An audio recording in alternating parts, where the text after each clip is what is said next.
प्रभु सुदशरथ अजर बिहारी।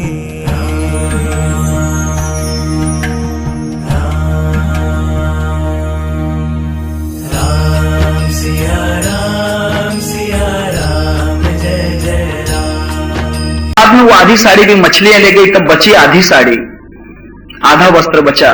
तब क्या किया जाए? जब राजा भिक्षा मांगने के लिए कहीं जाते तब पत्नी की साड़ी पहनकर जाते और पत्नी को एक गड्ढे में छुपा कर जाते, और जब वहां से लौट कर आते तब पत्नी को वहां कपड़े देते। कुछ दिनों के बाद वह साड़ी कपड़े भी फट गए। तब नल राजा को बड़ा ही दुख हुआ। महाभारत में बहुत अच्छा किस्सा है, नल दमयंती। इस पर कुछ फिल्में भी बनी हैं, नल दमयंती। तब प्रकार यह हुआ कि नल राजा ने सोचा कि नहीं, मेरे कारण वनवास मुझे मिला है, जुए में मैं हारा हूं, क्योंकि जुए के अंदर इंद्र देवता से ये हार जाते हैं। जुए के अंदर, जुआ बहुत बुरी बात है। पांडव भी हारे, नल राजा भी हारा, दोनों को वनवास हुआ। तब पत्नी को रात के अंधेरे में छोड़कर नल राजा चले गए, और जाने के बाद में दैवयोग ऐसा हुआ कि उनको एक सर्प ने काट लिया, जिससे उनका पूरा शरीर सुंदर था वो काला हो गया सांप के जहर से। तब दमयंती अपने पति के नाम से चिल्ला चिल्ला कर परेशान हो गई। फिर कुछ लोगों ने इसको पहचान लिया कि अरे ये तो राजा की कन्या है, मतलब राजा की नल राजा की पत्नी है। तब उठाकर उसको उसके मैके पहुंचा दिया, उसके पिता के वहां पर। पिता ने उसका 1 साल 2 साल रास्ता देखा कि शायद नल राजा आ जाए और अपनी पत्नी को ले जाए, परंतु 14 वर्ष का वनवास था, नल राजा लौटकर नहीं आया। तब 14 वर्ष के वनवास के 14वां वर्ष का जब आखिरी दिन था, उस वक्त उसने सोचा कि बेटी अब क्या करती हो, चलो दूसरा विवाह कर लो, तुम्हारे इच्छा से कोई पति चुन लो। तब उस समय उससे विवाह करने के लिए इंद्र देवता आदि जो थे वे भी वहां पर आए। आने के बाद में स्वयंवर हाथ में हार लेकर पिता की आज्ञा के अंदर, क्योंकि कहते हैं कि बेटी गाय होती है, किसी भी कसाई के गले में बांध दो तो जाकर इनकार नहीं करेगी। क्या करेगी बेचारी, बेटी को तो गाय के समान माना जाता है, किसके भी गले में बांध दो तो उसको जाना ही पड़ता है। हाथ में वरमाला लेकर घूम रही है। नल राजा को बड़ा ही आश्चर्य हुआ कि कमाल है, 14 वर्ष पूरे होकर शाम का भी इंतजार नहीं किया। नारी पर क्या विश्वास करना, 14 साल पूरे नहीं हुए। हाँ महाराज, ये बात है, तुम्हें तो पता नहीं है। फॉरेन में एक बार ऐसा हुआ, फॉरेन में ऐसा हुआ कि एक पति पत्नी का कांटेक्ट था विवाह के पहले कि देखो जब तक मैं जिंदा रहूंगा तब तक तुम दूसरे से विवाह नहीं कर सकती, क्योंकि फॉरेन में रोज विवाह होते हैं। सवेरे लव मैरिज होता है, रात को हनीमून होता है, दूसरे दिन डाइवोर्स, और फिर दोपहर में दूसरी शादी हो जाती है, रात में फिर हनीमून। जय सिया राम, आगे नहीं कहूंगा। तो प्रकार ऐसा है, इनका कांटेक्ट हुआ कि मैं जिंदा हूं जब तक दूसरा विवाह नहीं कर सकती, परंतु उसमें एक शर्त और थी कि मेरे मरने के बाद तुमको विवाह तब तक नहीं करना जब तक मेरी जो कब्र है, क्रिश्चियन लोगों में कब्र बनाई जाती है, ताबूत कहते हैं उसको, मेरी कब्र का चूना ना सूख जाए। कब्र के ऊपर चूना लगाते हैं, वो चूना नहीं सूखता है तब तक तुम दूसरे विवाह का कांटेक्ट मत करना, बस इतनी बात। ठीक है, बॉन्ड के ऊपर लिखा हुआ था, कोर्ट जानती थी। वहां पर जो उनके पृष्ठ थे, पोप जिसे कहते हैं पृष्ठ, धर्मगुरु, वे वहां पर आए हुए थे। आने के बाद में देखा तो पति के प्रेत यात्रा में जब चली तो वहां पर एक फोल्डिंग पंखा था। फोल्डिंग पंखा समझते हो? पंखे को आजकल बहुत मिलते हैं, वो पंखे ऐसे घुमाओ तो गोल छतरी जैसे हो जाते हैं, अगर फोल्ड कर लो तो कुछ नहीं, एक लकड़ी जैसा रहता है। फोल्डिंग पंखा साथ में लाई हुई थी, और फिर जैसे उसने कहा कि जल्दी जल्दी करो, कब्र को दफना दो, उसके ऊपर चूना लगा दो, चूना लगा दिया, और चूना लगाकर फिर उसके ऊपर पंखा हिलाने लग गई। लोग कहने लगे कि वाह क्या सती नारी है, कितनी सती है बेचारी, पति मरने के बाद उसको अंदर कब्र में गर्मी हो रही होगी इसलिए पंखा हिला रही है। फिर वो जो पृष्ठ कहता है, how beautiful you are madam, I obey to you, मैं तुम्हारे प्रणाम करता हूं। उसने कहा किस बात के लिए, तुम अपनी पति की सेवा इतनी कर रही हो, मरने के बाद भी उसको पंखा दे रही हो। उसने कहा कि नो नो, वैसी बात नहीं है, मैं तो अपने पति की कब्र सुखा रही हूं। क्यों? क्योंकि बॉन्ड में लिखा है कब्र सूखते ही दूसरा विवाह कर लेना, दूसरा विवाह कर लेना। ये बात है, संसार में बहुत अलग संसार है, आप थोड़ा नजदीक से देखो संसार को। तब कहते हैं नल राजा को बड़ा ही दुख हुआ वहां पर। उसने विचार किया कि क्या जमाना है, 14 वर्ष पूरे भी नहीं हुए, एक दिन तो जाने देती, फिर विवाह कर लेती। पूरे शरीर काला हुआ था, बदन पे कपड़े भी नहीं थे नल राजा के, पूरा जैसे कोई कोयले का बना हुआ पुरुष हो। परंतु बात यह थी नल राजा में एक उसके अंदर गुण था, वो कभी हंस देता है।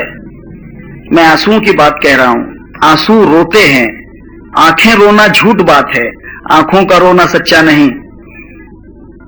आंखों का रोना कभी सच्चा नहीं मानना चाहिए। जब आंसू रोते हैं, एक गाना है, अगर आपने फिल्म देखी हो तो ठीक है, मैंने शायद जब मैं दूसरी या तीसरी में था उस वक्त मैंने देखी हुई है। राजेंद्र कुमार की फिल्म है, जमुना नाम की हीरोइन है। नहीं, हाँ बिल्कुल बिल्कुल, हमराही फिल्म है, जमुना नाम की हीरोइन है, राजेंद्र कुमार हीरो है। उसमें एक गाना है जो इसके ऊपर, इस कथा पर फिट है। मैं आज उसका विवेक कर रहा हूं, उस समय नहीं। उस समय मैंने एक स्टोरी बोल के उसको देखा है, परंतु उसमें गाना है, ये आंसू मेरे दिल की जुबान है, यही है ना। मैं रोऊं तो रो दे आंसू, मैं रोऊं तो रो दे आंसू, ये आंसू मेरे दिल की जुबान है। जाने दीजिए, गाना नहीं, मैं कोई गायक नहीं हूं, लेकिन मैं रोऊं तो रो दे ये आंसू। मैं कहना मतलब यह है कि आंसू भी रोते हैं। वो शायर को मैं धन्य मानता हूं कि जिसने इतनी बड़ी शुद्ध कल्पना की कि आंसू रोते हैं। वो शायद जफर के बराबरी का शायर होगा, है ना, जफर के बराबर, या फिर महाभारत के दमयंती नल का उसने कहीं ना कहीं किस्सा पढ़ा होगा। उसके बगैर ऐसा लिख नहीं सकते, या फिर उसके आंसू रोते होंगे, ये उसका स्वानुभव होना चाहिए। प्रकार यह है, मैं गाने की बात नहीं कहता हूं। दमयंती हाथ में स्वयंवर लेकर, माला लेकर, वरमाला लेकर स्वयंवर में घूम रही है, सब लोग हैं, सबका निरीक्षण कर रही है। तो वहां पर एक काले रंग का पुरुष,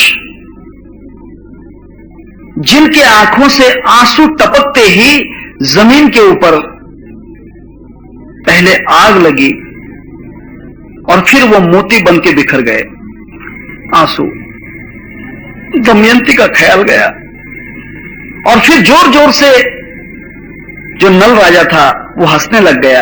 हंसने ही उसके मुंह से लाल गिरने लग गए। आजकल नहीं है, लाल एक रत्न होता है, पृथ्वी का मोल होता है, वो लाल उसके मुंह से गिरे। दमयंती समझ गई कि ये ही मेरा नल राजा है, क्योंकि संसार में ऐसा कोई पुरुष नहीं जो हंसे और उसके मुंह से लाल गिरे। फक्त दुनिया के अंदर एक ही है, नल राजा है। उसने जाकर उसके गले में हार डाल दिया, उसके गले में हार डाल दिया। तब उस वक्त दमयंती से प्रश्न पूछा गया। नल राजा ने पूछा कि हे दमयंती, बताओ, मैं जब वन में तुम्हें छोड़ कर गया था उस वक्त तो तुम बहुत रोई होगी। उसने कहा कि स्वामी, मैं नहीं रोई, मैं नहीं रोई। उस वक्त मेरे आंसू रो रहे थे। मैं रोऊं तो रो दे आंसू, ये सच्चाई है। मैंने कहा ना कि रोना 3 प्रकार का होता है। हाँ, ये रोना 3 प्रकार का है। इसमें से सच्चा रोने वाला बहुत कम है। अगर सच्चाई से आप एक क्षण भी रोते हैं तो ये आसमान फट सकता है। ये बात ख्याल में कर लेना, आसमान फट जाता है। सच्चाई से अगर रोते हैं तो कुछ भी हो सकता है। तुलसीदास का एक दोहा है, तुलसी हाय गरीब की कबहू न खाली जाए, मरे ढोर के चाम से लोहा भस्म हो जाए। सच्चाई से अगर वो गाय रोती है तो उसकी बद्दुआ से, उसकी आंखों की आंसुओं के रोने से लोहे का पानी हो जाता है, अर्थात उसके चमड़े से भाता बनता है और भाता लोहार के पास जाकर उस भाते से लोहे का पानी हो जाता है। सच्चाई के आंसू होते हैं। तब संसार में अगर किसी के प्रति रोते भी हो तो सच्चाई से रोना चाहिए, झूठे झूठे मत रो, सच्चे रोना चाहिए। इस पर और एक बात कहता हूं मैं आपको, राजा भर्तृहरि की, कमलनाथ महाराज को मालूम है ये बात। भर्तृहरि राजा ने अपनी पत्नी की परीक्षा ली कि मेरी पत्नी मुझ पर बहुत प्रेम करती है। पिंगला नाम की पत्नी थी, बहुत प्रेम करती है। एक दिन अपने कपड़े शिकार के लिए गया और खून में भरकर अपने कपड़े भेज दिए और उन्हीं कपड़ों के नीचे एक कोई चीज, किसी का प्राणी का सिर उसके नीचे छुपाकर भेज दिया। पिंगला ने पूछा कि क्या हुआ? उसने कहा कि तुम्हारे पति शिकार करते समय मर गए, उसको शेर ने मार दिया, उसके कपड़े हम लोग लाए हैं और उसका बचा हुआ जो सर था उतना हम लाए। पिंगला से एक शब्द भी नहीं निकला, रोने का आंसू भी नहीं निकला और आंसू के अंदर वही जल गई, मतलब वहीं प्राण त्याग दिए। पिंगला ने वहीं पर प्राण त्याग दिए। तब भर्तृहरि को पता चला कि अरे मुझ पर इतना प्रेम करने वाली, कि जिसके आंसुओं में खुद जल गई, उसके आंसुओं में इतना जबरदस्त और सच्चाई का रोना था, सच्चाई का रोना था कि जिसके कारण उसके प्राण नहीं रहे। ये बात है, सच्चाई से रोने वाला आदमी जो होता है ना, उसके लिए सच्ची बात है। सच्चाई का रोना चाहिए, झूठा रोकर फायदा नहीं। हाँ, झूठा मत रोइए। तब भरत की आंखों से आंसू निकले, वहां पर प्रभु रामचंद्र की आंखों से भी आंसू निकले। आंसू निकलकर, मैंने आंसू के लिए इतना बड़ा रिकामा काम कह दिया आपको। रामचंद्र प्रभु भी दुखित हो गए कि पिताजी का स्वर्गवास हो गया, अर्थात दशरथ राजा चले गए। यह आध्यात्मिक बात है। दशरथ राजा चले जाते हैं, अर्थात देह जब, जो देह के अंदर का देह भाव जब चला जाता है तब आत्मा रिझती है। रिझने का अर्थ समझते हो? रिझने का दूसरा शब्द है पसीजना। अंग्रेजी में उसे मेल्ट कहते हैं, MELT। मेल्ट नाम का अंग्रेजी में शब्द है। अगर मेल्ट समझ गया तो पसीजना, रीझना ये आपकी समझ में आ जाएगा। पसीजने का मतलब यह है, रीझना, पसीजना मतलब उसके अंदर एक प्रकार से अंदर से धार निर्माण हो जाना, पिघलना। मेल्ट का मतलब पिघलना। आत्मा पिघलती है, आत्मा पिघल जाती है। अर्थात आपने देखा होगा कि जिस वक्त आपका देह भाव जाता है योग साधना में, योग साधना में जाता है, उस वक्त आपको अपने आप रोना आ जाता है। योग साधना करते होंगे तो समझेगा, नहीं तो नहीं। गंगा यमुना सरस्वती तीन नार उसके घर बसती, बिना इंद्रिया करे गृहस्थी, मौसम 12 मास में बिन मुख हंसता रोता है, एक जति पुरुष होता है। महाशून्य कमल कैलाश में एक जति पुरुष होता है, वो बिना मुख से हंसने भी लगता है और बिना मुख से रोने भी लगता है। अर्थात आत्मा पिघलती है, उसके अंदर एक प्रकार के अंदर के आंसू आते हैं, आत्मा पिघलती है, तब अंदर से रोना फूटता है। आपको मृत्यु का अगर अनुभव आ जाए, मरने की कला आप कभी सीख लो, आसान है, कोई कठिन नहीं। मरना सीखना बहुत सोपा है। एंट्री पीकर मरना, रेल के नीचे मरना, पानी में डूबकर मरना, फांसी लगाकर मरना, ये मरना नहीं है, इसको मरना नहीं कहते।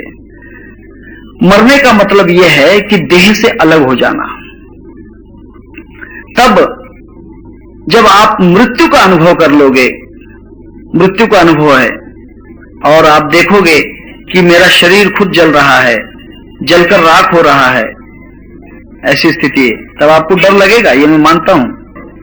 आपकी पूरी बॉडी जल रही, चिता के ऊपर आपको पूरा जला दिया जा रहा है और आप अपने आप धीरे धीरे धीरे जलकर राख हो गए, धुआं भी आपके तरफ उड़ रहा है, ये देखकर आप डर जाओगे,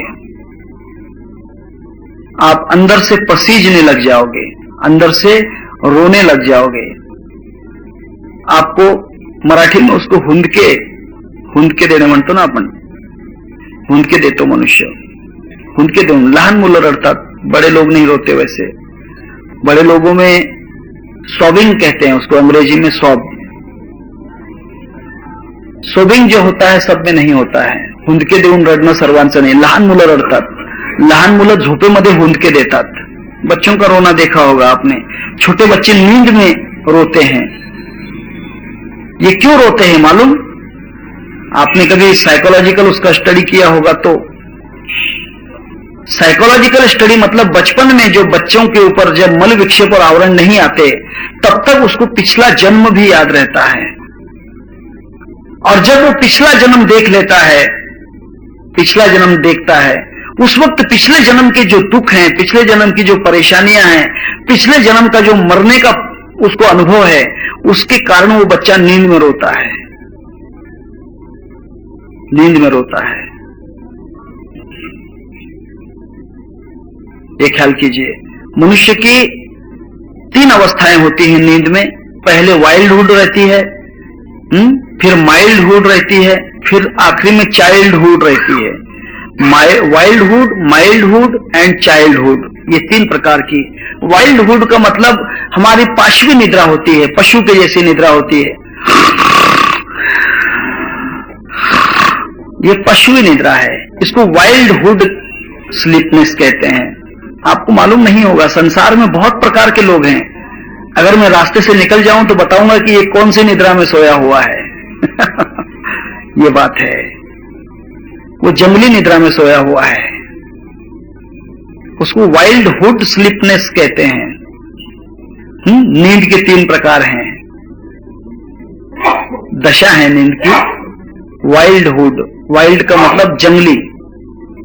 दूसरी जो होती है माइल्डहुड, माइल्डहुड का मतलब नींद के अंदर बिल्कुल एकदम नीचे सर करके रेलवे में सफर करने वाले, कैसे भी 4 लोग सर पे पांव दे रहे हैं फिर भी वो उसकी नींद नहीं खुलती, उठा के यहां से वहां फेंक दिया फिर भी नींद नहीं खुलती, इसको माइल्डहुड स्लीपनेस कहते हैं।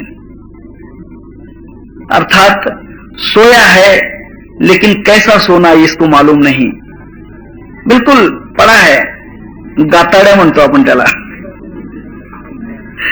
गाताड्यासारखं झोपणं, इसको माइल्डहुड कहते हैं। और तीसरी जो निद्रा होती है चाइल्डहुड, चाइल्डहुड निद्रा सबको नहीं आती। अगर चाइल्डहुड निद्रा सबको आ जाए तो मैं कहता हूं ध्यान करने की आवश्यकता नहीं, समाधि की आवश्यकता नहीं।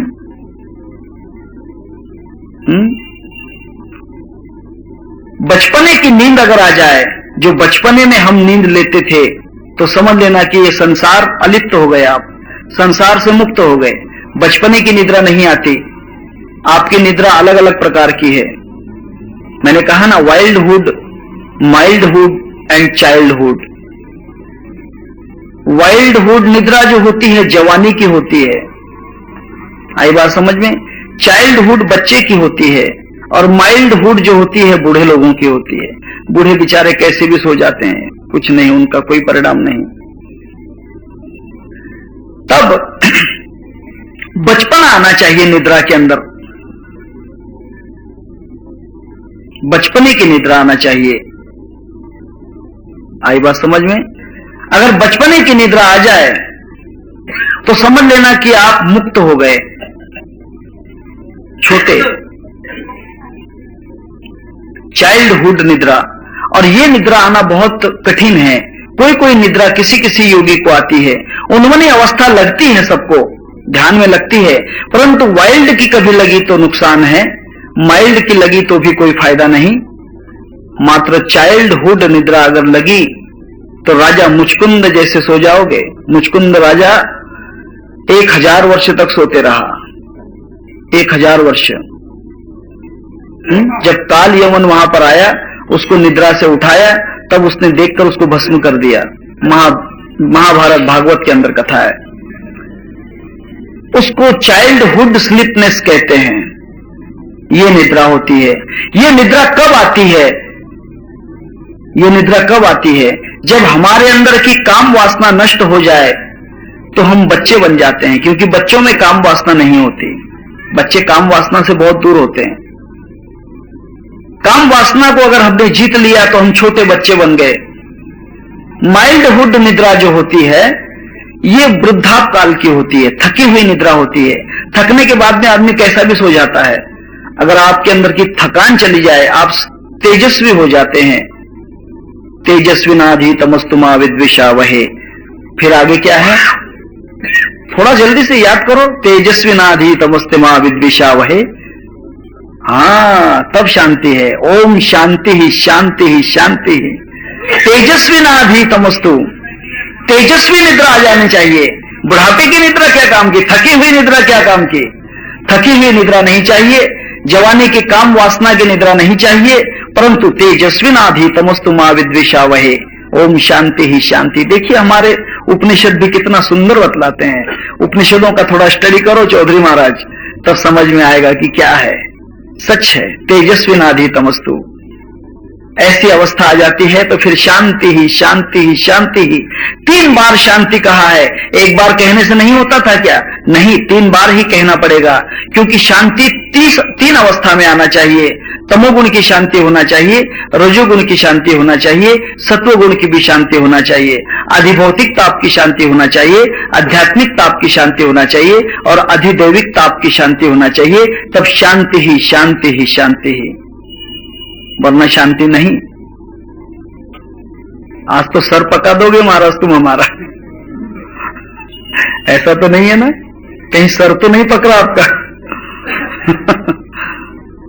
सब बियॉन्ड द नॉलेज है, ये आपके समझ के बाहर नहीं है, समझ के बाहर नहीं है।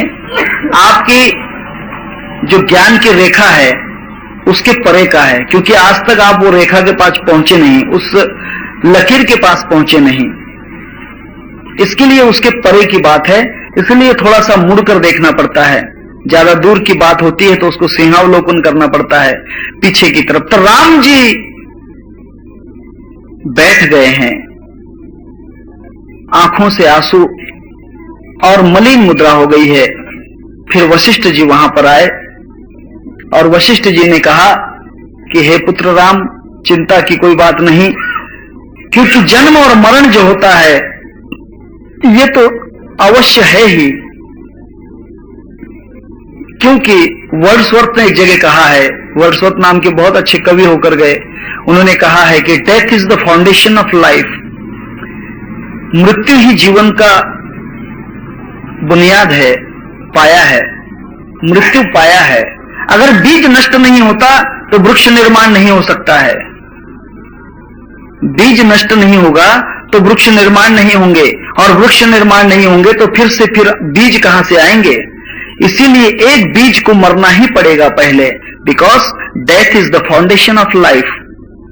मृत्यु जीवन का सबसे बड़ा फाउंडेशन है, इसलिए मरना सीखो। मैंने कहा ना कि मरना सीखना है, मरने की कला है, मरने की कला होती है। जिसको मरने की कला आ जाए समझ लेना कि वो मरता ही नहीं। जिसने मरना जान लिया फिर से मरना नहीं होए। कहते हैं कि मरना मरना सब कोई कहे, मरना नहीं जाना कोई। जिसने मरना जान लिया फिर से मरना नहीं होए, फिर से वो मर नहीं सकता है। अगर कोई ऐसा मरना सीख गया, चिता में जलूं न सोऊं कब्र में, नहीं हाथ काल के आऊं, साधु में मुर्दा अजब कहाऊं। अजब मुर्दा हो जाता है, वो काल के हाथ में नहीं आता, चिता में जलता नहीं है, कब्र में सोता नहीं है। कैसा मुर्दा होगा वो? चिता में जलूं न सोऊं कब्र में, नहीं हाथ काल के आऊं, साधु में मुर्दा अजब कहाऊं। क्योंकि मेरी मृत्यु मैंने ली है, मुझे काल से नहीं मरना है। मेरी मृत्यु को मैं मारूंगा, मैं मृत्यु बनूंगा। ये कला है जीने की, ये जीने की कला है। तब ये जो बात है वशिष्ठ जी ने समझाया कि देखो दशरथ जी चले गए हैं। आध्यात्मिक अर्थ में जब देह भाव जाता है तब आत्मा पसीजती है। हाँ, internal soul begin to melt when the, जिसको कहते हैं remembrance of the body is gone. शरीर का भाव जब नष्ट हो जाता है तब आत्मा पसीजती है, वो पिघलने लगती है। राम भी पिघलने लगे। वशिष्ठ जी ने आकर समझाया कि हे राम, थोड़ी शुद्धता करो, थोड़ा सावधान हो जाओ। और सावधान होकर जो दशरथ ने अपना यहां से जिसको निर्वाण किया है, दशरथ जी चले गए हैं, उसका अंतिम कृत्य कर डालो। कर्म होते हैं, 16 संस्कार होते हैं। भौतिक से हम उसके पिंडदान, जलाने की क्रिया वगैरह वगैरह जो करने की है वे सब हम लोग करते हैं। देह की बात अलग है, देह की क्रिया कर लेना पड़ती है। जैसे देह भाव जाता है तो देह की अंतिम क्रिया कर देना पड़ती है, वो योगी को मालूम है। योगी को मालूम है कि जीते जी मरने के बाद, अर्थात देह भाव नष्ट होने के बाद फिर हमें क्या कर्म बाकी रहता है, क्या कर्म बाकी होता है। समाधि लगने के बाद इस देह का क्या कर्म बाकी रहता है, कौन सी क्रिया बाकी रहती है। आई बात समझ में? इस देह की एक ही क्रिया वो होती है। 3 क्रियाएं होती हैं देह की, एक आलंबन, स्वावलंबन और तीसरी निलंबन। हम अभी स्वावलंबन हैं, अर्थात आलंबन है। आलंबन का मतलब इसके ऊपर हम आधारित है। देह खिलाएगा तो खाएंगे, हाथ उठेगा तो खाएंगे, आंखें देखेंगे तो देखेंगे, कान सुनाएंगे तो सुनेंगे। ये आलंबन है, हम किसी के ऊपर डिपेंड हैं, आलंबन। फिर योग समाधि में, योग समाधि के अंदर इसका निलंबन हो जाता है, देह की भूल हो जाती है, देह को हम भुला देते हैं। बॉडी जो होती है भूल जाते हैं, we go to forgot, body is forgotten, अर्थात ये शरीर का विस्मरण हो जाता है।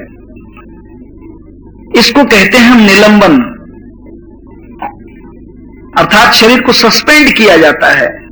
सस्पेंड का अर्थ होता है कि इसको रहित कर दिया जाता है, रखते हैं लेकिन रहित। सस्पेंड का अर्थ समझते हो? चौधरी महाराज को मालूम है। सस्पेंड का मतलब काम पर रहता है, पेमेंट मिलता है, आधा पेमेंट मिलता है, लेकिन काम पर नहीं आने दिया जाता, उससे काम नहीं लेते, आधा पेमेंट देते हैं उसको। ही सस्पेंडेड, उसको सस्पेंशन बोलते हैं। बॉडी रहती है, इससे काम नहीं लेते। कानों से सुनने की जरूरत नहीं, जिह्वा से खाने की जरूरत नहीं, देह जैसा है वैसा है। इसको निलंबन क्रिया बोलते हैं। पहली आलंबन क्रिया है जो हम इसके ऊपर जी रहे हैं।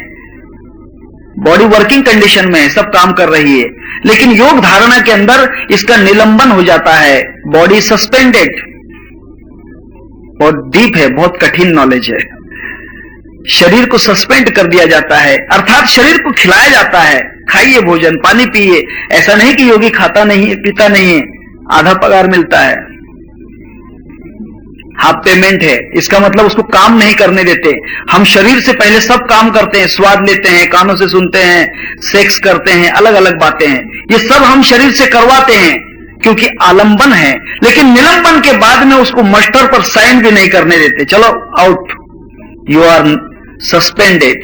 सस्पेंशन अवस्था होती है। उसके बाद में स्वावलंबन अवस्था होती है। स्वावलंबन अवस्था का मतलब ही इज डिसमिस्ड, बिल्कुल उसको रद्द कर दिया जाता है, बाध कर दिया जाता है, उसको रखा ही नहीं जाता। अर्थात ये देह जो है, देह प्रारब्धाच्या बांधुनी गाठी, मी तो उठा उठी वेगळाची। देह जाओ अथवा राहो, पांडुरंगी दृढ़ भाव, पांडुरंगी दृढ़ भाव। बॉडी जो होती है इसको बिल्कुल खत्म, इसका कोई संबंध नहीं, इसको स्वावलंबन कहते हैं। अर्थात बिना देह से सब कुछ होता है, बिनमुख वचन उचारा, स्वावलंबन अवस्था है। ये बात है, बिनमुख से सब अवस्था होती है, बिना आप से स्वावलंबन अवस्था कहते हैं। यह अवस्था है देह की, दशरथ की, और यह अवस्था आत्मा में आना ही चाहिए। बहुत कठिन है। आलंबन, निलंबन, स्वावलंबन, ये 3 अवस्थाएं तब कहते हैं। आगे चलिए, उसकी क्रिया की आखिरी क्रिया उसकी यह है स्वावलंबन। अर्थात अब दशरथ जो है इसका पूर्ण त्याग कर दिया जाए, अर्थात इसका आखिरी कर्म किया जाए, इसको पिंड दान किया जाए। इसको पिंड कहते हैं, शरीर को क्या कहते हैं? पिंड, और जगत को ब्रह्मांड कहते हैं। पिंड दान करते हैं, हम आटे का गोला बना के देते हैं। नहीं नहीं, यह तो झूठ बात है। आटे का गोला कौवा खाता है, कुत्ता खा जाता है, गाय खा जाती है। पिंड का मतलब ये देह बिल्कुल त्याग दिया जाता है। पिंड दान मतलब देह बिल्कुल त्याग दिया जाता है। देह का त्याग करना, इसको पिंड दान कहते हैं। गया के अंदर जीते जी पिंड दान होता है। गया नाम का जो तीर्थ है, 4 धाम में से धाम है, गया, उस गया के अंदर जीते जी पिंडदान करते हैं लोग। तो कौन सा, आटे का पिंडदान? नहीं, आटे का पिंडदान नहीं, वो मिथ्या पिंडदान है। वो पंडित लोग लूट कर आपसे पैसे ले लेते हैं, काम करके छुट्टी कर देते हैं आपकी। असल पिंडदान देह को त्याग देना, विदेही बन जाना, ये पिंडदान है। देह की आखिरी क्रिया विदेही अवस्था में चले जाना, विदेही अवस्था आ जाना चाहिए, और विदेही अवस्था ही पिंडदान है, ये बात है। फिर इसके बाद में एक अवस्था और रह जाती है, कुछ लोग उसको बार बार करते हैं।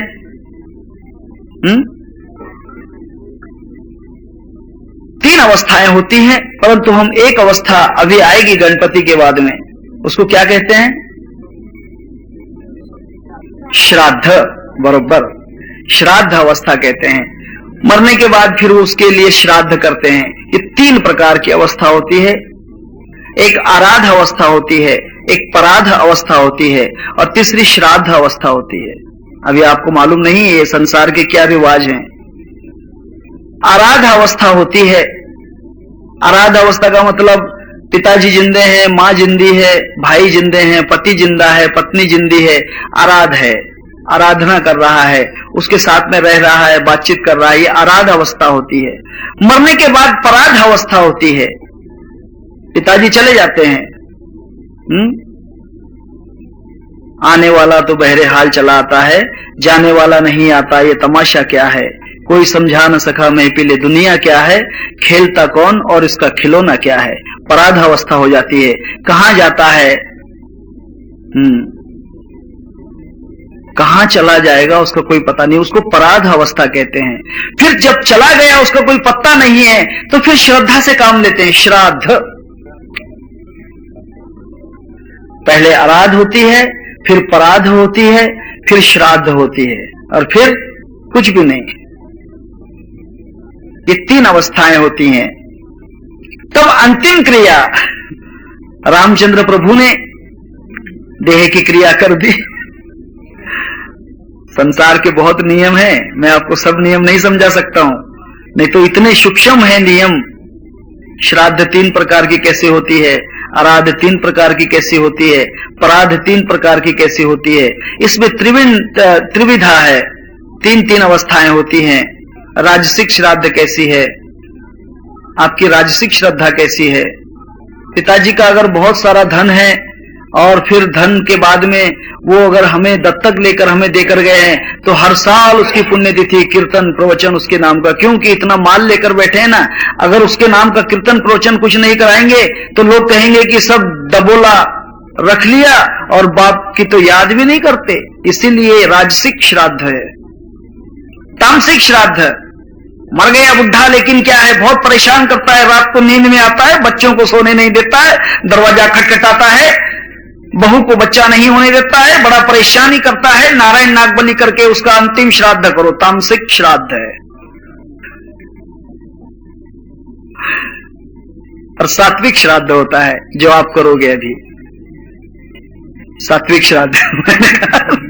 ऐसे आराध भी तीन प्रकार के हैं, पराध भी तीन प्रकार के। मैं ज्यादा विस्तार से नहीं कहूंगा, ज्यादा विस्तार नहीं है सब, लेकिन अभी नहीं कहूंगा क्योंकि बात आगे चली जाएगी। तब प्रभु रामचंद्र जी को अंतिम सब कार्यक्रम होने के बाद भरत जी अपने गुरु से विनती करते हैं, वशिष्ठ जी से, कि गुरुदेव रामचंद्र जी से कैसे कहूं, कहने में भी हिम्मत नहीं ना, क्योंकि बड़ों से बात नहीं करते आती, बड़ों से बात करना बहुत मुश्किल है।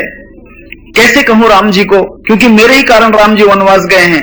फिर इनको कैसे कहूं कि आप अयोध्या चलिए, राज तिलक का भी सामान पूरा लेकर आए कि यहीं पर आपका राज तिलक कर दिया जाएगा और फिर आप सम्मान के साथ राजा बनकर हमारे साथ चलिए। वशिष्ठ जी ने कहा कि ठहरो, पहले मैं जाता हूं। पहले गुरु गए। गुरु ने रामचंद्र जी की पूरी परीक्षा ली, क्योंकि गुरु जानते हैं कि शिष्य की अवस्था क्या है। जो गुरु शिष्य की अवस्था नहीं जानता, उसने गुरु पद त्याग देना चाहिए, कोई आवश्यकता नहीं। सही बोलता हूं महाराज, झूठ मत मानना। जो गुरु शिष्य की अवस्था नहीं समझ सकता है, उसने गुरुपद नहीं रखना चाहिए। जो मां बेटे का दर्द नहीं समझ सकती बच्चे का, उसका बच्चों का क्या उपयोग उसके पास, ये बात है। ठीक है, तब गुरु जी गए वहां पर, रामचंद्र जी की दशा देख ली। देखने के बाद समझाया कि हे राम, देखो तुम पितृवचन जानने वाले हो, धैर्यवान हो, सबसे बड़े हो। फिर उसने कहा कि देखो तुम क्रोध से बाहर नहीं निकले, मैं मानता हूं। तुमने जानबूझकर त्याग नहीं किया, मैं मानता हूं। तुम्हारा भरत से भी कोई विरोध नहीं, मैं मानता हूं। पिता की आज्ञा के लिए और माता के वचनों के लिए तुम यहां पर वन में आए हो, वनवास के लिए आए हो। परंतु देखो, जिस कैकेयी माता ने तुमको वनवास में भेजा है वही तुमको लेने आई है। कैकेयी आई थी साथ में, कैकेयी साथ में आई है। और राम ने देखा, कैकेयी के चरण छुए कि वाह, बहुत अच्छी बात हो गई। उस दिन माता के दर्शन किए थे तो वनवास मिला, आज फिर माता के दर्शन हुए हैं तो शायद कोई अच्छा शुभ काम होगा। कुछ ना कुछ तो शुभ काम होना ही चाहिए। एकनाथ महाराज के ऊपर 100 बार थूकने वाले उस पठान के लिए एकनाथ कहते कि वाह वाह पठान, तुम्हारे दर्शन के कारण मुझे 100 बार गंगा स्नान हो गया। देखिए कितने अच्छे तुम्हारे दर्शन हैं कि तुम्हारे कारण मुझे 100 बार गंगा स्नान हुआ। अगर तुम नहीं होते तो मैं जिंदगी में एक दिन में 100 बार गंगा स्नान नहीं करता। कैकेयी को वंदन किया। उतने में तीनों माताएं भी आई, समझाया। फिर भरत जी धीरे से आए। भरत जी की तब हिम्मत हुई, क्योंकि छोटे बच्चे पहले पहले आगे नहीं जाते। कोई बच्चा आगे नहीं जाएगा, माँ या पिताजी आगे नहीं बढ़ेंगे तब तक वो आगे नहीं बढ़ेगा सबसे पहले। इसीलिए संसार में जितने भी बच्चे बिगड़ते हैं या सुधरते हैं, माँ और बाप के कारण। माँ और बाप आगे बढ़ते हैं तो बच्चा वही काम करेगा।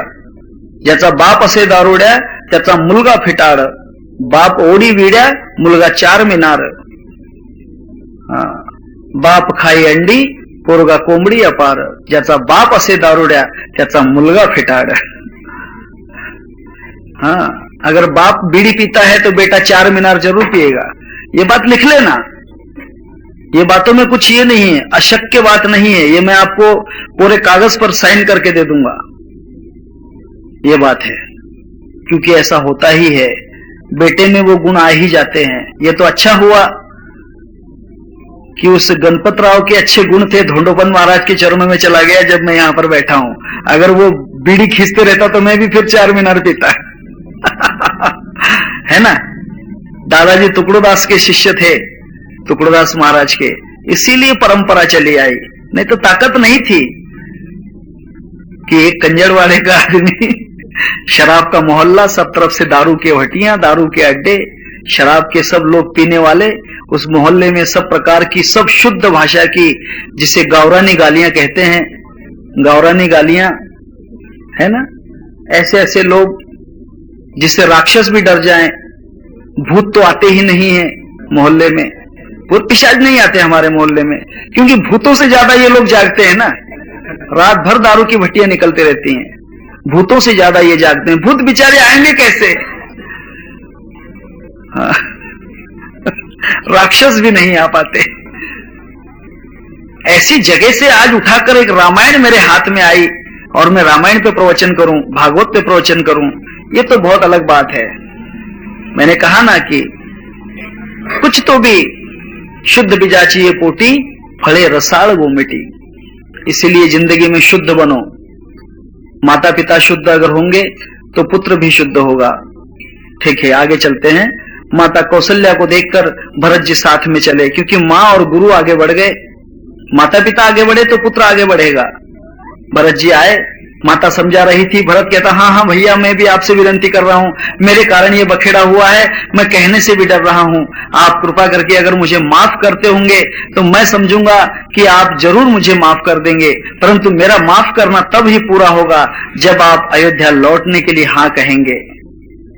तब राम ने एक ही संवाद किया, हे भरत, मैं कहां नहीं हूं, ये बताओ। मैं कहां नहीं हूं? मैं तो सब जगह हूं। तुम्हारे पास हूं, मां के पास हूं, गुरु के पास हूं, अयोध्या में हूं, चित्रकूट में हूं, सब जगह तो मैं ही हूं, सब जगह तो मैं ही हूं। भरत कहता है कि हे प्रभु, ये ज्ञान की बातें गुरुजी को अच्छी लगती हैं, हमें नहीं लगती। गुरुजी की बात है वो। आप उनको कहिए, मुझे क्यों कहते हो? उसने कहा कि नहीं, सत्य में यही है कि राम सब जगह है, व्याप्त है। राम रमेति रमेति रामे रमे मनोरमे, शस्त्र नाम ततुल्यम राम नाम बरानने। राम तो सर्वव्याप्त है। राम ऐसी कोई जगह नहीं कि जहां राम नहीं है। जाहिद पिला दे जाम मस्जिद में बैठकर, या वो जगह बता जहां खुदा नहीं है। कौन सी जगह जहां खुदा नहीं है? क्या अयोध्या के बाबरी मस्जिद में ही खुदा है? क्या अयोध्या के राम मंदिर में ही खुदा है? या वो जगह बता दे जहां खुदा नहीं है? सब जगह भरा हुआ है। पार ब्रह्म परमात्मा, सब नूरों में नूर, कोई जगह खाली नहीं, सभी जगह भरपूर। भरत कहता है कि नहीं नहीं प्रभु, ये ज्ञान मुझे नहीं चाहिए, आप अयोध्या चलने के लिए करिए। राम ने कहा कि देखो, मुझे ये बताओ हे भरत, मैं बड़ा हूं कि मेरे पिता बड़े हैं? उसने कहा कि पिता बड़े हैं। फिर पिता की आज्ञा बड़ी है कि मेरी बात बड़ी है? उसने कहा कि पिता की बात बड़ी है। तो फिर क्यों पिता की बात को काटते हो? भरत चुप हो गया, अब कुछ नहीं कह सकता, अब कुछ नहीं कह पाऊंगा, क्योंकि बात खत्म हो जाती ना। पिता की बात को जब मान रहे हैं तो फिर हमारे बात में कोई दम नहीं, हमने बात नहीं करना चाहिए। मैंने आपको संक्षिप्त में कही बात, ये ज्यादा आगे नहीं लेकर गया हूं। फिर भरत ने हाथ जोड़ लिए कि प्रभु, मैं अयोध्या लौट कर जाऊंगा, परंतु सिंहासन पर नहीं बैठूंगा। सिंहासन पर मैं नहीं बैठूंगा, वहां तो आपको ही बैठना है। उसने कहा कि मैं ही बैठूंगा, कोई बात नहीं, मेरी पादुकाएं ले जाइए। भरत ने अपनी जो गुरुवर्य पिता के समान रामचंद्र थे, उनकी पादुकाएं ली, अपने सर पे धारण की कि हे प्रभु, ये पादुकाएं एक तो मेरे सिर पे रहेंगी या राज सिंहासन पर रहेंगी। आगे की बात है। तब राम ने उन्हें राजकारण के कुछ उपदेश दिए कि राज कैसे करना चाहिए। मैं उसका विस्तार नहीं करूंगा, क्योंकि उसका विस्तार करूंगा तो फिर अटल जी आ जाएंगे, फटल जी आ जाएंगे, वटल जी आ जाएंगे, क्योंकि आपको तो मालूम है फिर वो दूसरे आ जाते हैं। बेचारे राम राज की बात चली जाएगी, इधर की आ जाएगी रावण राज शुरू हो जाएगा। ये बात है, इसलिए मैं उसके विषय में ज्यादा नहीं कहना चाहता हूं, क्योंकि राजकारण की जो पद्धति है, नियम है, राम ने जो बतलाए हैं, वो आज के किसी भी राजा में नहीं है। भारत की तो छोड़ो, संसार के अभी जो पूरा वर्ल्ड है, यूनिवर्सल, यहाँ के कोई भी राजा में ये गुण नहीं है। ये सिद्ध बात कहता हूं। तब पादुकाएं ली, राम ने उनको कहा कि मेरा आशीर्वाद है तुम्हारे साथ, परंतु भरत ने कहा कि प्रभु, मैं लौटकर अभी नहीं जाऊंगा। जैसे आपने अपने पिता के वचन के लिए, राजा दशरथ के वचन के लिए, उसको पूर्ण करने के लिए आपने वनवास धारण किया है और मुझे पिता के वचन के लिए ही राज संभालने के लिए मजबूर किया है, मैं भी आपसे वचन मांगता हूं। बोलो, देते हो? वचन दो मुझे। राम ने कहा कि मुझसे वचन? क्या वचन मांगना चाहते हो? उसने कहा कि एक वचन है, मैंने जो कहा उसको उल्लंघन न किया जाए। राम ने कहा मैं वचन दूंगा, परंतु मैंने कहा कि ये पादुकाएं ले जाओ और राज संभालो, इसका उल्लंघन नहीं होना चाहिए, नहीं तो वचन लेकर कहोगे कि अब चलो अयोध्या। ऐसा भी होता है, वचन ले लेंगे और कहेंगे कि चलो तुमने तो वचन दिया है, अब चलो अयोध्या, मैं यही मेरा वचन है, मैं यही मांग रहा था वरदान कि आपको अयोध्या चलना है। उसने कहा कि मेरी आज्ञा का उल्लंघन न हो, यही वचन मैं दूंगा। उसने कहा कि प्रभु, मैं आपसे आपकी दी हुई आज्ञा के पार की बात नहीं कहूंगा, मैं तो आपसे मेरे लिए वचन मांग रहा हूं। उसने कहा कि मांगो भरत, तुम्हें जो चाहिए मांग लो। उसने कहा कि प्रभु, मेरा वचन यह है, आप मुझे वरदान दें कि 14 वर्ष के सूरज निकलने से लेकर 14वां वर्ष जो हो जाएगा, उसके आखिरी दिन के सूरज निकलने से लेकर तो सूरज ढलने तक मैं जहां पर रहूंगा वहां पर चिता सिलकती रहेगी, और जैसे सूरज डूबेगा चिता में ये भरत जलेगा। इसलिए आपको सूरज ढलने तक, सूरज ढलने के पहले अयोध्या में आना ही होगा। अगर आप नहीं आएंगे तो भरत नहीं रहेगा। ये बात है, ये मुख्य बात है। राम ने कहा कि ठीक है, मेरा वचन है, मेरा वचन सत्य है कि मैं 14वां वर्ष जो पूर्ण है उसके आखिरी दिन सूरज ढलने के पहले हे भरत तुम्हारे पास चलाऊंगा। ये वचन राम ने दिया और उसके बाद भरत को कहा कि हे भरत, अब मेरा इंतजार 14 वर्ष तक मत करना, 14 वर्ष के आखिरी दिन मेरा इंतजार करना, तब तक के इस अयोध्या का पूर्णतः से अपने पुत्र के समान और पिता की आज्ञा समझकर इस राज को संभालते रहना। और तब गुरु वशिष्ठ के प्रणाम किए। राजा जनक भी आए हुए थे समझाने के लिए। वे तो सीता के पिताजी थे, वे समझाने के लिए आए कि मेरे कहने से शायद दामाद जी लौट जाएंगे, परंतु नहीं लौटे। फिर उन्होंने कहा कि सीता जी को मेरे पास भेज दो, क्योंकि सीता वन में नहीं रह पाएगी। परंतु सीता ने कहा कि नहीं, हे पिता, तुमने मुझे दान कर दिया है, दान लौटाकर वापस नहीं लेते, दान देकर वापस नहीं मांगा जाता है। जिसने दान वापस मांग लिया उसे बहुत बड़ा सौदा चुकाना पड़ता है। सत्यभामा रुक्मिणी की बात मालूम है, भगवान को दान में दे दिया था नारद के लिए, कितना बड़ा सौदा करना पड़ा, लौटा नहीं सकते, कोई भी प्रकार से लौट नहीं सकते, ये दान है। तब भरत जो हैं लौटकर वहां से सबकी आज्ञा लेकर चले। जनक राजा ने कहा कि मेरी कन्या, आप तो भी मेरे साथ चलो, लौट कर चलो। उसने कहा कि आपने मुझे दान कर दिया है, फिर आप मुझे लौटा कर ले जाने वाले कौन होते हो, मैं आपके साथ नहीं आऊंगी। इस प्रकार जनक राजा भी जब लौटने लगे, रामचंद्र जी ने उनके चरण छुए, उन्होंने आशीर्वाद दिया कि तुम्हारा 14 वर्ष का वनवास सफल हो और तुम सुखरूपता से फिर से अयोध्या में लौटो। गुरु के चरण वंदन किए और तब पूरी जितनी भी प्रजा, चतुरंगिनी सेना, भरत, शत्रुघ्न, तीनों माताएं, गुरु और उनकी पत्नी अरुंधति, इनको रामचंद्र जी प्रभु ने आगे दूर तक पहुंचाया और पहुंचाने के बाद लौट कर चले आए। इसके बाद भरत ने क्या किया कि जैसे अयोध्या नगर आया, उसका जो अयोध्या नगर का महाद्वार है, आजकल शिव कहते हैं, शिव महाद्वार जो है, वहीं पर अपने वस्त्र उतार दिए राजा के और साधु के वलकल रूपी जो कपड़े थे, उन कपड़ों को मंगवाकर अपने बालों में बड़का दूध लगा लिया और फिर नगर में प्रवेश न करते हुए सीधे नगर के बाहर से नंदी ग्राम में चले गए और राम जी की पादुकाएं जो हैं सिंहासन पर स्थापित कर दी और आप भी नंगे पैरों से उस नंदी ग्राम में सरयू नदी के किनारे 14 वर्ष तक खड़े रहे। 14 वर्ष तक निद्रा नहीं ली कि प्रभु रामचंद्र जी वन में कैसे सोते होंगे। 14 वर्ष तक भरत सोए नहीं, 14 वर्ष तक भरत ने अन्न ग्रहण किया नहीं, भोजन नहीं किया। 14 वर्ष तक जो गाय है, गाय का जो गोबर होता है, उसके अंदर जो घास के दाने निकलते हैं गोबर में, उन घास के दानों को धोकर फिर उसकी रोटी बनाकर भरत खाता था। भरत ने उसका भोजन किया 14 वर्ष तक। गाय का गोमित्र, पानी भी नहीं पिया, 14 वर्ष तक गोमित्र का प्राशन किया। गाय के गोबर से निकले हुए जो दाने थे घास के, उनकी रोटी बनाकर खाई, अर्थात भूसे की रोटी खाई और 14 वर्ष तक राम राम का जाप किया। यह उनकी कठोर तपस्या है, क्योंकि भरत जैसा बंधु संसार में कोई नहीं है।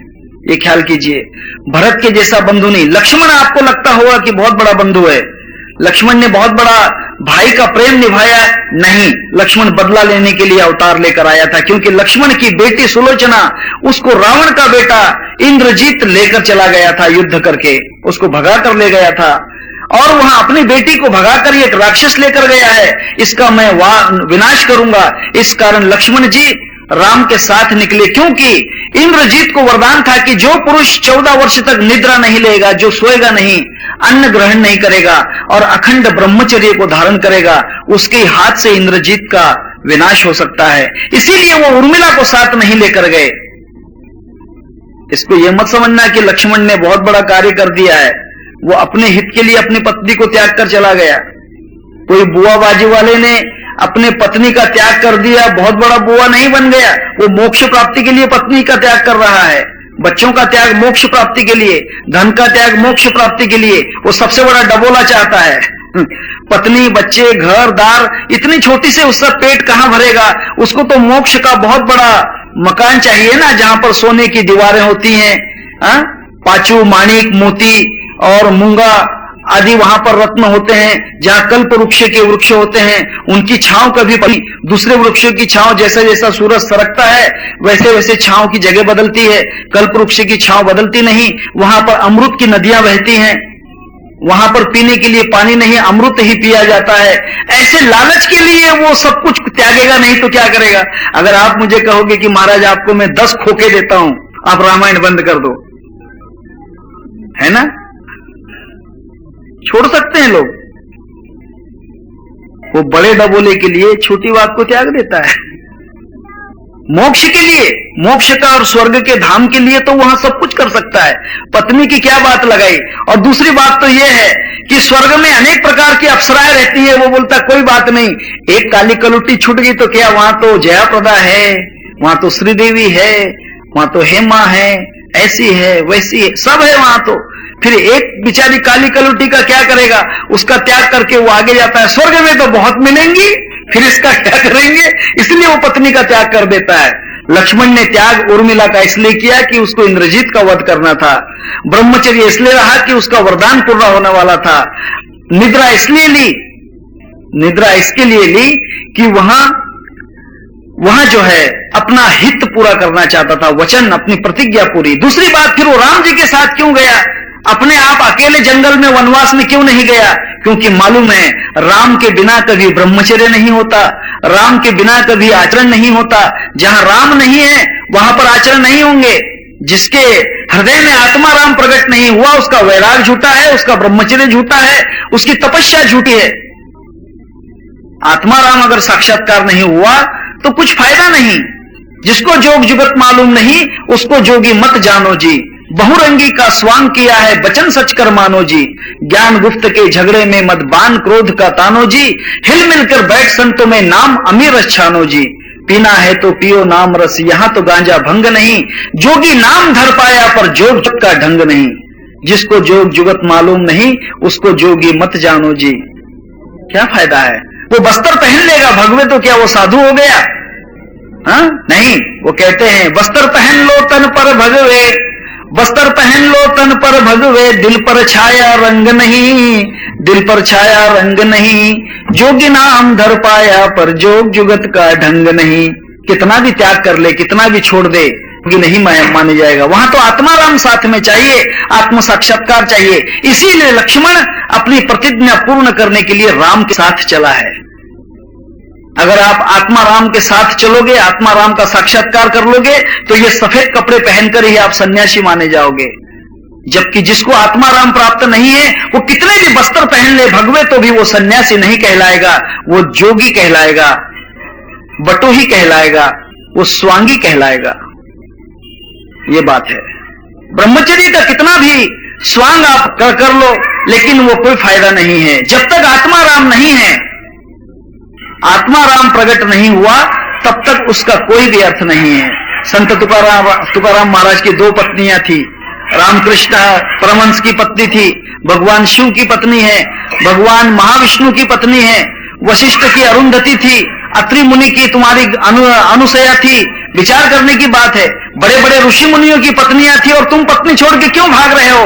अरे वशिष्ठ के तो 100 बेटे थे जिसको विश्वामित्र ने मार दिए। क्या तुम वशिष्ठ से भी गए गुजरे हो? क्या वशिष्ठ जैसा योग तुमको नहीं साधता? 100 बेटे पैदा करके भी वशिष्ठ मुनि योग वशिष्ठ आते हैं राम को। क्यों पत्नी के साथ में योग नहीं होता? झूठा योग है, झूठा योग। इसीलिए लक्ष्मण उनके साथ गए। परंतु लक्ष्मण से बड़ा तपस्वी, लक्ष्मण से बड़ा योगी सामने है, सिंहासन सामने है, अयोध्या सामने है। उसके किनारे बहने वाली जो सरयू नदी है उस अयोध्या की तरफ देखता भी नहीं है और सीधा वनवास भी खड़ा है। सामने भोजन के थाल भरे पड़े हैं लेकिन फिर भी भोजन नहीं करता। उसकी सच्ची एकादशी है। हाँ, एकादशी कर दिवस भर चर, मांजर धरे एकादशी उंदे मारून भरे कुशी। ऐसा नहीं है। हाँ, ये बात है। स्त्रियों के साथ में रहकर भी ब्रह्मचर्य साध सकता है।